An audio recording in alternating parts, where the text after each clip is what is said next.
क्या है आध्यात्म? दर्शन, चिंतन धारा, विद्या या संस्कृति की परंपरागत विरासत। आध्यात्म दर्शन यानी जीवन का शाश्वत सत्य। मानव जीवन से जुड़े शाश्वत सत्यों को जानिए और समझिए उपासक डॉक्टर सोहन राज तातेड़ से हमारे खास कार्यक्रम आत्मविज्ञान में। आत्मविज्ञान यानी सही दृष्टि, सही सोच। भाई और बहनों, मातृशक्ति को नमन। स्टूडियो में आपका हार्दिक स्वागत है, अभिनंदन, सत्कार है। आत्मविज्ञान साइंस ऑफ द सोल कार्यक्रम के अंतर्गत हम आपको सही दृष्टि, सही सोच, राइट विजन, राइट थिंकिंग के तहत जो आपकी नकारात्मक सोच है, जो आप गलत दिशा में सोच रहे हैं, जो आपकी रॉन्ग बिलीफ है, उसको सही करने के लिए हम नए नए एपिसोड्स देते हैं, उसमें करेक्शन किए जाते हैं। हम आपको कुछ ऐसी विधियां बताते हैं, ऐसे सूत्र देते हैं, ऐसे टिप्स देते हैं जिसके माध्यम से आपकी दृष्टि सही हो सके। इसीलिए इसका नाम दृष्टि विज्ञान है। तो आज का हमारा बहुत सुंदर एपिसोड हम आपके सामने लेकर प्रस्तुत हो रहे हैं। आज का हमारा विषय है कि व्यक्तित्व विकास।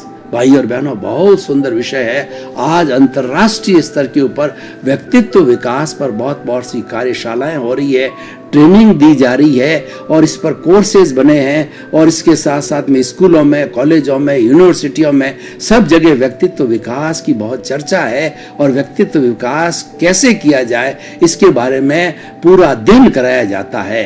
तो व्यक्तित्व विकास क्या है, पहले हम यह देखें कि व्यक्ति मतलब इंसान, व्यक्तित्व मतलब पर्सनैलिटी, उसकी जो है वो आचार, विचार, सोच, रहन सहन सारा पर्सनैलिटी के अंदर आता है, व्यक्तित्व में आता है। तो किस तरीके से हमारा ये व्यक्तित्व का विकास हो, इसका अर्थ हुआ है कि हम कैसे सोचें और किस तरीके से व्यवहार करें, किस तरीके से रहें, किस तरीके से कार्य करें और लोगों के साथ के अंदर हम किस तरीके से अपना बर्ताव अच्छा बनाए रखें। इन सब बातों का गहन अध्ययन करना व्यक्तित्व विकास कहलाता है। देखिए, व्यक्तित्व दो तरह का होता है, एक बाह्य व्यक्तित्व, एक आंतरिक व्यक्तित्व। बाह्य व्यक्तित्व का अर्थ होता है उसका चेहरा, उसकी बॉडी लैंग्वेज और उसके कपड़े और उसके बैठने की स्टाइल, खड़े रहने की स्टाइल, चलने की स्टाइल, घूमने की स्टाइल, बात करने की स्टाइल, बोलने की स्टाइल, जितनी भी बाह्य प्रवृत्तियां होती है, ये सब जो है हमारा आउटर पर्सनालिटी कहलाता है। उसके लिए कपड़ों का अपना महत्व है। एप्रन शोज द मैन, जो है कपड़े, जो व्यक्ति जो है कपड़ों से भी पहचाना जाता है कि कपड़ा ढंग से पहना हुआ हो, सही कपड़ा पहना हुआ हो, सोबर हो, वह भी एक व्यक्तित्व विकास की निशानी है। दूसरा सबसे बड़ी बात है कि व्यक्ति की जो ये वाणी है कि व्यक्ति कैसे बोलता है। हित, मित और रित, तीन तरह की भाषा जो है बाह्य व्यक्तित्व विकास के अंदर बहुत सहयोगी होती है। हित का अर्थ होता है हितकारी भाषा बोलना, ऐसी टॉन्टिंग भाषा ना बोली जाए, ऐसी तंतीली भाषा ना बोली जाए, ऐसी दुख देने वाली भाषा ना दी जाए कि किसी को हर्ट हो, किसी को दुख पहुंचे, किसी को तकलीफ पहुंचे। वो हितकर भाषा होती है, प्रामाणिक होनी चाहिए और उसके साथ साथ मीठी होनी चाहिए, संक्षेप के अंदर होनी चाहिए और किसी में टेंशन पैदा ना करे, ऐसी भाषा होनी चाहिए। हित और मित का अर्थ होता है कि भाषा उतनी बोली जाए जितनी आवश्यकता हो। जो व्यक्ति वाचाल होता है और बात को फालतू लंबा करता है, ऐसे वाचाल लोग, बहुत ज्यादा बोलने वाले, जब एक्सट्रीमिटी पर पहुंच जाते हैं तो वो पागल होते हैं। पागल व्यक्ति और जो है संतुलित व्यक्ति में डिफरेंस क्या होता है कि जो पागल व्यक्ति होता है बहुत ज्यादा अनर्गल बोलता है और अनर्थ बोलता है जिसका कोई अर्थ नहीं होता है और वो एक्सट्रीमिटी पर पहुंचता है तो मैडनेस आ जाती है। इसलिए मित भाषा, हित, मित और रित का अर्थ होता है कि भाषा जो है वह जो समय को देख करके बोली जानी चाहिए, द्रव्य, क्षेत्र, काल, भाव को बोली जानी चाहिए कि मैं किससे बात कर रहा हूँ। सामने महिला है या पुरुष है या बच्चा है या किसी में बुजुर्ग व्यक्ति के साथ में बात कर रहा हूँ या किसी महान पुरुष के साथ में बात कर रहा हूँ, तो किसी में विनयशीलता होनी चाहिए, किसी में स्नेह की बात होनी चाहिए और किसी के अंदर सम्मान पूर्वक बोलने की बात होनी चाहिए। ये सारी हित मित और रित जो है, ये बात जो है हमारे जो वचन पे लागू होती है, हमारी भाषा पे लागू होती है। मारवाड़ी में कहावत है कि बोलिया के लाद्या। एक व्यक्ति की अगर पहचान करनी हो तो व्यक्ति 2-4 सेंटेंस बोले या कुछ भी बोले तो सामने वाला चिंतक हो तो पूरा उसकी जो है बायोग्राफी बता देता है कि व्यक्ति के अंदर कितनी गहराई है, व्यक्ति का व्यक्तित्व कैसा है, और व्यक्ति जो किस भावना का होने वाला, और व्यक्ति के दिमाग के अंदर किस तरीके के विचार, ये सारा जो है व्यक्ति के बोलने से पूरा व्यक्तित्व का पता चल जाता है। तो इस तरीके से भाषा के लिए कहा गया है, ऐसी वाणी बोलिए और मन का आपा खोए, और उनको शीतल करे और आपो शीतल हो। हमेशा वाणी जो है वह मीठी और प्रिय भाषा बोलनी चाहिए, कटु भाषा नहीं बोलनी चाहिए, टॉन्टिंग नहीं बोलनी चाहिए, और अहंकार युक्त भाषा नहीं बोलनी चाहिए। उससे अगले वाले को दुख होता है। और स्वीट लैंग्वेज बोली जाए, मृदु भाषा बोली जाए, मीठी भाषा बोली जाए तो स्वयं भी आनंदित होता है व्यक्ति, और सामने वाला व्यक्ति भी आनंदित होता है कि ये बहुत अच्छा व्यक्ति है, कुछ और हमें बातें बतावे तो हमारे लिए ग्रहणीय हो सकती है। तो भाई और बहनों, ये जो सारी बात है, हमने आउटर पर्सनैलिटी की बात करी। आउटर पर्सनैलिटी में हमारे 3 योग जो है, मन, वचन और काया। तो वचन और काया आउटर पर्सनैलिटी के बहुत बड़े हमारे जो 2 माध्यम हो गए। अब भीतरी पर्सनैलिटी, क्योंकि भीतर से बाहर आता है, बाहर से भी भीतर जाता है, लेकिन जो बाहर का प्रभाव है वो सारा प्रभाव भीतरी जगत से जो है बनता है। इसीलिए कहा गया है कि जो भीतरी जगत है, सूक्ष्म जगत है, सूक्ष्म जगत के नियम अलग है, और बाह्य जगत है वह स्थूल जगत है, स्थूल जगत के नियम अलग है। आपने कभी भी देखा होगा कि जो मेमोरी कार्ड होता है वो छोटा इतना चिप होता है जिसमें 100 GB तक का जो है डाटा कलेक्ट किया जा सकता है, यानी है तो बहुत ही छोटा, और 100 GB 1000 GB जो है इतना की पूरी एक पुस्तकालय कमरे की हो तो छोटे से मेमोरी कार्ड में डाल दी जाती है। इसका मतलब क्या हुआ? इसका अर्थ यह हुआ जो सूक्ष्म होता है वो पावरफुल होता है। हमारा भीतरी जगत, सूक्ष्म जगत है, वो पावरफुल है, और वही हमारे बाह्य जगत को कंट्रोल करता है, नियमित करता है, डोमिनेट करता है। तो भाई और बहनों, हम थोड़ा अब भीतरी जगत यानी इंटरनल हमारा जो पर्सनैलिटी डेवलपमेंट कैसे हो उसके बारे में हम चर्चा करेंगे। तो भीतरी जगत का होता है, मन का संसार होता है। मन जो है वह विचार करता है, ये विचारों का जगत है, ये हमारा भीतरी पर्सनैलिटी डेवलपमेंट होता है। और जो मन होता है उसके 2 तरह के कार्य होता है। मन स्वयं भी अपना कार्य करता है, और इंद्रियों के द्वारा जो बाहर की जो 5 इंद्रियां जो बाह्य जगत के अंदर रहती है, स्पर्शन रसन घ्राण चक्षु श्रोत्राणी, ये 23 तरह के विषय ला करके बाहर से जो आंखें देखती है, कान जो है सुनता है, और नाक है सूंघता है, और त्वचा है स्पर्श करती है, और हमारी जीभ है कोई स्वाद लेती है, सारे स्पर्श ला करके और मन को देती है। मन मैनेजर का काम करता है, उस पर योजना बनाता है, और वो मैनेजर है, मालिक जो बुद्धि है उसको ले जा करके इंद्रियों के द्वारा प्राप्त हुए जो विषय देते हैं। और बुद्धि अगर सुबुद्धि है तो अच्छा निर्णय लेगी, और कुबुद्धि है तो गलत निर्णय लेगी। तो भाई और बहनों, ये मन का एक काम हुआ। मन का दूसरा काम क्या है कि वर्तमान का जो चिंतन करता है वो सबसे बड़ी बात है। वर्तमान का जितना चिंतन होता है मन के द्वारा होता है, वर्तमान में जीना होता है, वो हम आपको सूत्र बताएंगे। जो वर्तमान में जीता है वो सबसे बेस्ट जो है पर्सनैलिटी वाला व्यक्ति होता है, क्योंकि वर्तमान में जीने के साथ साथ में हमारा राग द्वेष नहीं होता है। हमारा राग द्वेष कब होता है? जबकि हम भूत में जाते हैं या भविष्य में जाते हैं, तब राग द्वेष खड़ा होता है। और वर्तमान में तो मात्र जो है हम जो भी बोल रहे हैं उसी का ही चिंतन होता है।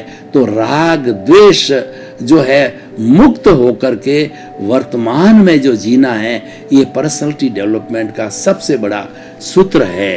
तो हम उन सूत्रों से प्रारंभ करते हैं कि हमारे पर्सनालिटी डेवलपमेंट जो भीतर से आ रहा है, तो भीतर के 5 सूत्र, वैसे तो बहुत से सूत्र हो सकते हैं, लेकिन मुख्य मुख्य 5 सूत्रों की मैं चर्चा करूंगा जो कि मन से जुड़े हुए हैं और भीतर उसका डेवलपमेंट होता है और बाहर उसकी अभिव्यक्ति होती है। तो 5 कौन कौन से मुख्य सूत्र है। पहला है कि जो है वो भावक क्रिया। अभी मैंने बताया कि वर्तमान में जीना कैसा कि हमारा जो भी वर्तमान का चिंतन हो वो राग द्वेष मुक्त होकर के जिए, वह प्रियता अप्रियता से मुक्त होकर के जिए, वो लाइक डिसलाइक से मुक्त होकर के जिए, कहे जिए बोले तो क्या है उसका प्रभाव अलग होता है। और राग द्वेष युक्त होकर के बोलते हम तो पुनः जो है वो हमारे सामने, जिसके सामने बोला जाता है, जिसके लिए सोचा जाता है, तो वह जो है अशुद्ध हो जाता है और वो नेगेटिविटी कहलाती है। उसी नेगेटिविटी का प्रभाव हमारे पर भी पड़ता है और सामने जिसके लिए सोचा गया बोला गया है उसके पर भी पड़ता है।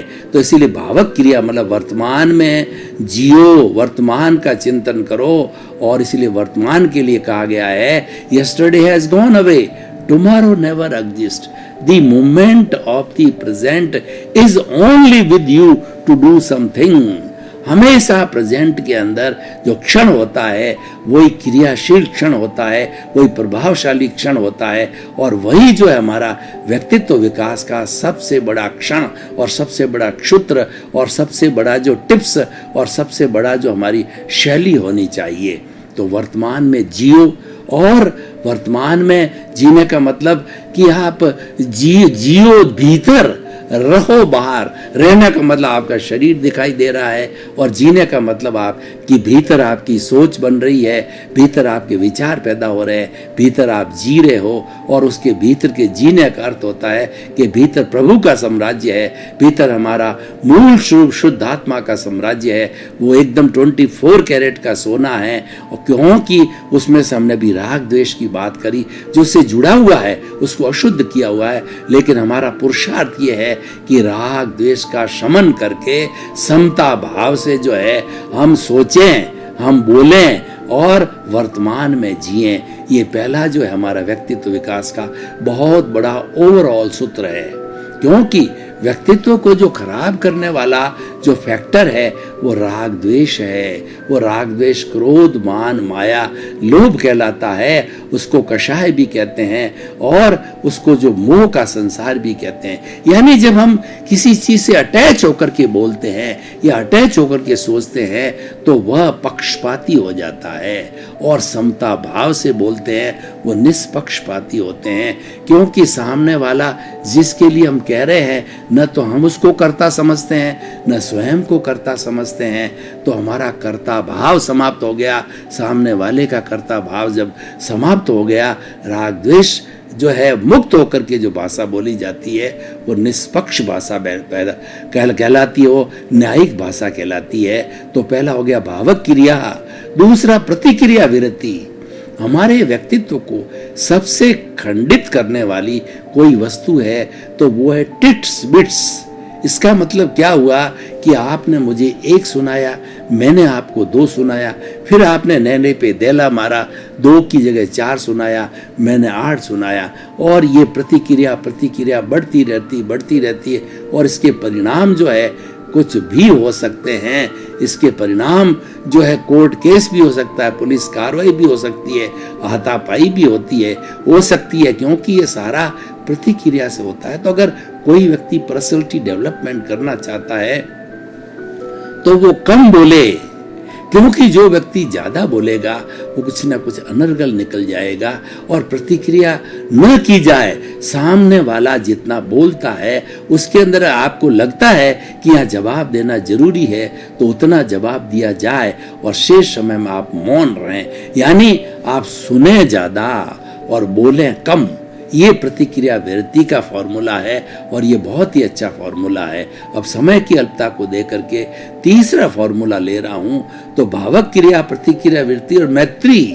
देखिए फ्रेंडशिप, मैत्री एक ऐसा सूत्र है कि जिसके माध्यम से हमारा समस्त संसार मित्र बन सकता है, कोई भी हमारा शत्रु न हो, क्योंकि हम हर प्राणी के साथ मैत्री का भाव रखते हैं। मैत्री का भाव कब रखता है कि जब हम चिंतन करते हैं कि 84 लाख जीवा योनि प्राणियों के भीतर विराजमान शुद्ध आत्मा भगवान को निर्दोष दृष्टि से दर्शन कर मैं उसको नमन करता हूँ।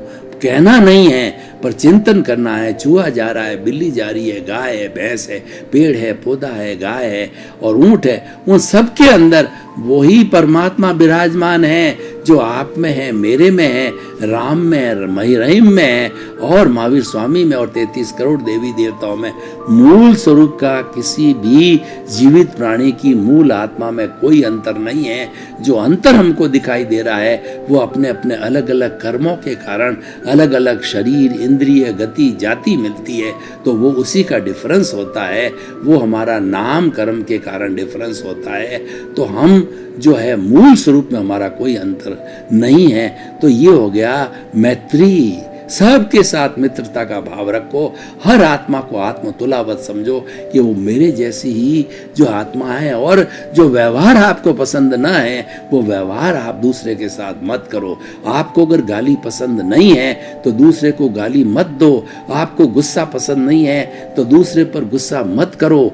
आपको अहंकार पसंद नहीं है तो किसी व्यक्ति पे अहंकार करके उसको छोटा मत समझो। इस तरीके से जो भी चीज़ आपको पसंद नहीं है कि मैं किसी के प्रति घृणा करूं, किसी की इंसल्ट करूं, किसी की निंदा, मेरी कोई निंदा करे, आपको ये पसंद नहीं है तो वह जो है वो अशुद्ध कार्य आप दूसरे के लिए भी मत करो।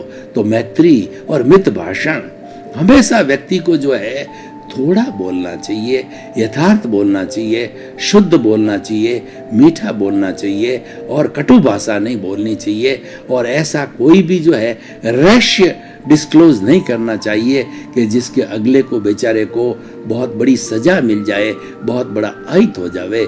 इसीलिए व्यवहार की भाषा में कहा गया है, यद्यपि सत्यम लोक विरुद्धम ना चरणीयम ना चरणीयम।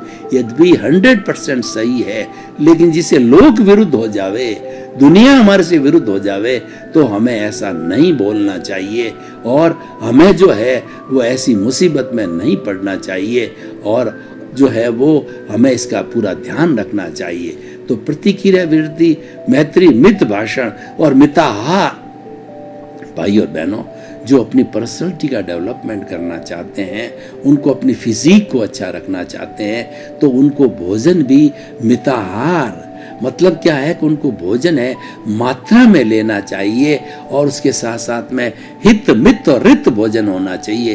हितकर भोजन का मतलब है न्यूट्रिशियस होना चाहिए, क्योंकि जैसा अन्न वैसा मन। जैसा हम भोजन करेंगे वैसा हमारा चिंतन होगा और जैसा चिंतन होगा वैसे भाव बनेंगे, वैसा आचार होगा, वैसा व्यक्तित्व विकास होगा और वैसी हमारी पहचान होगी। तो अन्न का हमारा गहरा संबंध है व्यक्तित्व विकास में है। तो हितकर भोजन का मतलब ये है कि जो हम कैलोरीज जितनी हम ले रहे हैं उतनी कैलोरी हमें परिश्रम करके, फिजिकल करके बर्न करना चाहिए, ताकि एक्स्ट्रा फैट इकट्ठी न हो। और न्यूट्रिशियस भोजन किसको कहा जाता है? 20% प्रोटीन हो, 10% कार्बोहाइड्रेट हो और 10% फैट हो और 6% उसके अंदर जो है वो हमारे जो विटामिन्स हो और 4% मिनरल हो और 60% पानी हो। ऐसा हमारा न्यूट्रिशियस भोजन। और न्यूट्रिशियस भोजन के जो है वो आजकल बहुत कैप्सूल्स आते हैं, बहुत पैकेट्स आते हैं और ये भोजन के बारे में जो कैलकुलेशन करने वाले जो होते हैं वो लोग सब बता देते हैं किस में कितना मिलता है। तो उसके हिसाब से हमें अपने भोजन को डिज़ाइन करना चाहिए। उसके हिसाब से जो है हमें फ्रूट्स लेने चाहिए, हरी सब्जियां लेनी चाहिए और दालें हैं या कौन कौन सा जो है हमें फूड ग्रेन्स लेना चाहिए, सारा हमें डिज़ाइन करना चाहिए। इसका संबंध हमारा पर्सनैलिटी डेवलपमेंट से है। तो हितकर और मितकर मतलब भोजन मात्रा में लेना चाहिए। हमारा जो पेट है उसके 4 भाग करो। 2 भाग के अंदर हमारा सॉलिड भोजन डाला जाए, 1 भाग के अंदर पानी डाला जाए, पानी के लिए रखा जाए, 1 भाग में गैस के लिए रखा जाए। अगर हमने गैस के लिए नहीं रखा और ठूस के पी लिया, जो भोजन कर लिया, तो हमारे क्या आफरा चढ़ जाएगा, गैस बनेगी, हम लोटपोट हो जाएंगे, हमें बीमार पड़ जाएंगे और हमें गैसोफास्ट फास्ट उस गैस को निकालने के लिए उपक्रम करने पड़ेंगे और हम कुछ कर नहीं पाएंगे, कुछ अच्छा सोच नहीं पाएंगे, तो हमारा व्यक्तित्व विकास नहीं हो सकता है। तो इसीलिए ये हमने 5 सूत्र आपको दिए। पहला है भावक क्रिया, प्रतिक्रिया विरति, मैत्री, मित भाषण और मिताहार। इन 5 सूत्रों का जो हम पालन करते हैं और 5 सूत्रों को जीवन में उतारते हैं, तो हमें जो निश्चित रूप से जो है हमारा पर्सनैलिटी डेवलपमेंट हो जाता है। तो भाई और बहनों, पर्सनैलिटी डेवलपमेंट के हमने भीतरी सूत्र आपको बताए, तो ऐसे अनेक सूत्र हो सकते हैं। तो हमेशा एक 3 सूत्र मैं आपको और देता हूं व्यक्तित्व विकास के। थिंक पॉजिटिव, डू पॉजिटिव और बी पॉजिटिव। हमेशा जो आप चिंतन करें वो विधायक भावों का होना चाहिए। कभी भी नेगेटिव चिंतन नहीं करना, किसी को दोषित न देखना, किसी में दोष नहीं देखना, क्योंकि दुनिया के अंदर कोई दोषित है ही नहीं है। दोष है हमारे भीतर भरे पड़े हैं और वो दोष है वो नए दोषों को पैदा करते हैं। तो हमें अपने दोष देखने और दूसरे के जो गुण हैं वो देखना चाहिए, जिसको प्रमोद भावना कहा जाता है। अगर हम प्रमोद भावना रखते हैं तो ये पर्सनैलिटी डेवलपमेंट का बहुत बड़ा सूत्र हो सकता है। थिंक पॉजिटिव, डू पॉजिटिव, और हमें हर कार्य सकारात्मक कार्य करना चाहिए, नकारात्मक कार्य कोई नहीं करना चाहिए। नकारात्मक कार्य का मतलब है दूसरों को कष्ट देने वाला कार्य, जैसे अपराध के कार्य, आतंकवाद के कार्य, हिंसा के कार्य, और किसी को जो है खत्म करके ऊपर बढ़ने के कार्य है, किसी के प्रति बुरा सोचने के कार्य है, किसी के प्रति हिंसा के भाव है, किसी के प्रति नेगेटिव थॉट्स है, वो सारा जो है हमको बर्बाद करने वाले होते हैं। इसीलिए जो हमें थिंक पॉजिटिव, डू पॉजिटिव, और हम ये दोनों करेंगे तो बी पॉजिटिव हो जाएंगे। बी पॉजिटिव का मतलब हमारा व्यक्तित्व विकास हो जाएगा, हमारी पर्सनैलिटी का डेवलपमेंट हो जाएगा और हम एक अच्छे इंसान बनेंगे। और व्यक्ति एक जब अच्छा इंसान बनता है वह सफल व्यक्ति होता है, चाहे परिवार हो, चाहे समाज हो, या जो भी जिसकी उसकी कर्म भूमि हो, जिस किसी भी कार्य में वो जाता है वो हमेशा सफल रहता है। क्योंकि सफलता के ये सूत्र जो हमने दिए हैं वो हर व्यक्ति पे लागू होते हैं, और इनका जो पारंगत हो जाता है इसके अंदर, तो निश्चित रूप से जो है वो व्यक्ति जो एक अच्छा इंसान बन सकता है। तो अच्छा इंसान बनना ये व्यक्तित्व विकास का उद्देश्य है। व्यक्तित्व विकास मात्र बाहरी स्मार्ट बनने से, अच्छे कपड़े पहनने से, या अच्छी गाड़ी और अच्छा मकान, बंगला और जो है सब साधन रखने से खाली पर्सनैलिटी डेवलपमेंट नहीं होता है। पर्सनैलिटी डेवलपमेंट वह कहलाता है कि आप सोसाइटी को क्या कंट्रीब्यूट करते हो। आप घर में अपने बहुत अच्छे बन गए, आपने सब बंगले, घोड़े, गाड़ी सब अच्छे रख दिए, तो ये तो आपकी सुविधा का संसार है।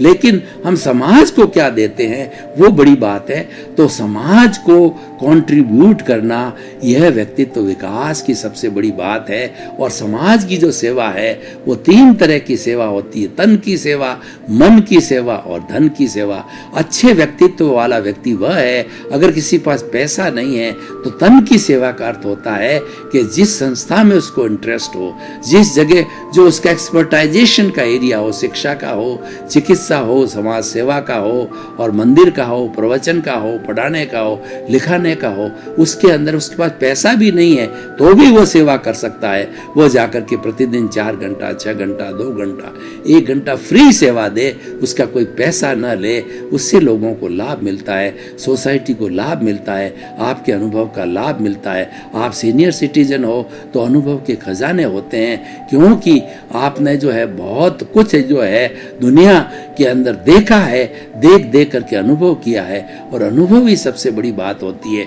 आपका अनुभव है वो नई जनरेशन तक जावे, तो कब जाएगा? जबकि आप उनके प्रति कार्य करेंगे, उनको फ्री सेवा देंगे। तो ये धन की सेवा, और एक होती है धन की सेवा। किसी व्यक्ति के पास समय नहीं होता है लेकिन प्रचुर मात्रा में धन होता है, तो पैसा लोक कल्याण के लिए लगावे।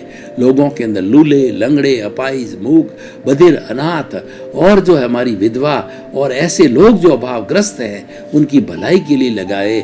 स्कूल, कॉलेज और अपने हॉस्पिटल और रहन बसेरे और रोजगार की सुविधा खड़ी हो, ऐसे कार्यों के अंदर वो अपना धन लगाए। भाई और बहनों, आपका बहुत बहुत धन्यवाद।